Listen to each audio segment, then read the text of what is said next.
In this video, we're going to apply the fundamental theorem of calculus to solve some integrals. We have integral 1 to 2 x cubed plus 8 divided by x plus 2 integrate with respect to x. Before solving this, we realized that we need to simplify the numerator x cubed plus 8. So let's apply the difference of cubes. A cubed minus b cubed. This is a minus b times a squared plus ab plus b squared. Let's look at addition of cubes. A cubed plus b cubed is equal to a plus b times a squared minus ab plus b squared. So now we can rewrite the numerator of the integrand, x cubed plus 8. Let's rewrite this as x cubed plus 2 cubed and apply the above formula. This will be x plus 2, that's one of the factors, times a quadratic factor, which will be x squared, minus 2x plus 2 squared, which is 4. So now let's rewrite the integral in such a way that we can get a cancellation with the denominator. So we have x cubed plus 8 divided by x plus 2 dx. That's equal to integral from 1 to 2, and the numerator x cubed plus 8, we can write this as x plus 2 times x squared minus 2x plus 4. And it's clear the reason we did that is because we want to get a cancellation so we can solve this integral. So now we're going to get a cancellation. X plus 2 from the numerator cancels with a factor at the bottom, and we're left with something that is easier.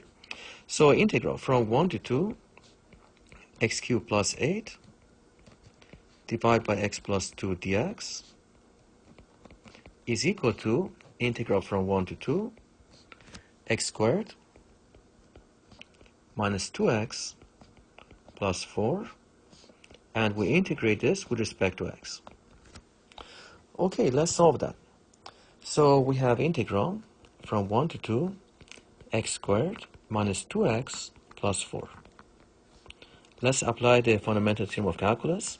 So integral of x squared, reversing the power rule, that's going to be x cubed over 3 minus 2 integral of x is going to be x squared over 2. That's the antiderivative.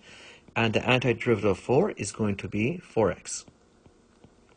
Evaluate it from 1 to 2.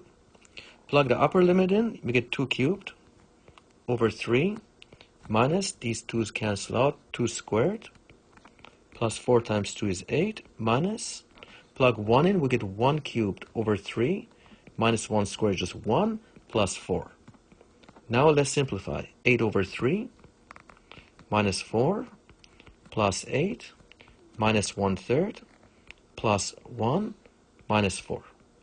If we simplify this, we're going to get 8 minus 4, that's 4. 4 plus 1 is 5. 5 minus 4 is 1. And we have 8/3 minus 1/3, that's 7/3. So we get 1 plus 7 over 3.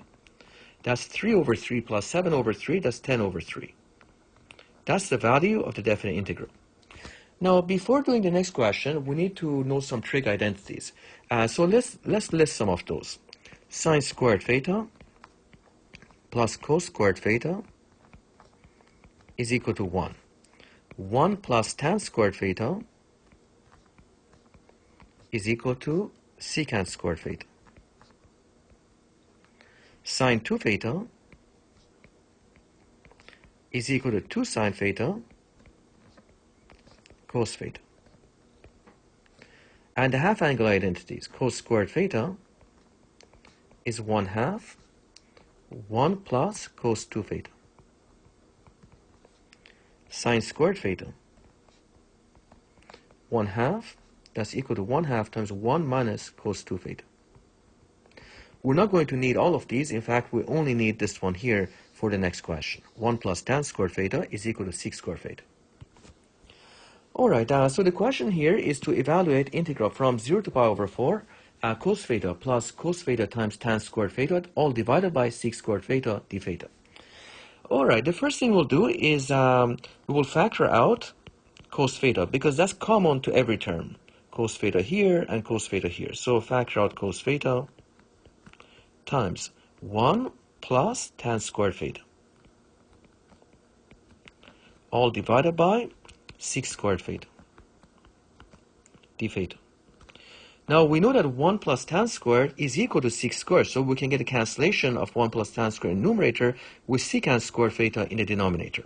So we get integral from 0 to pi over 4 cos theta d theta.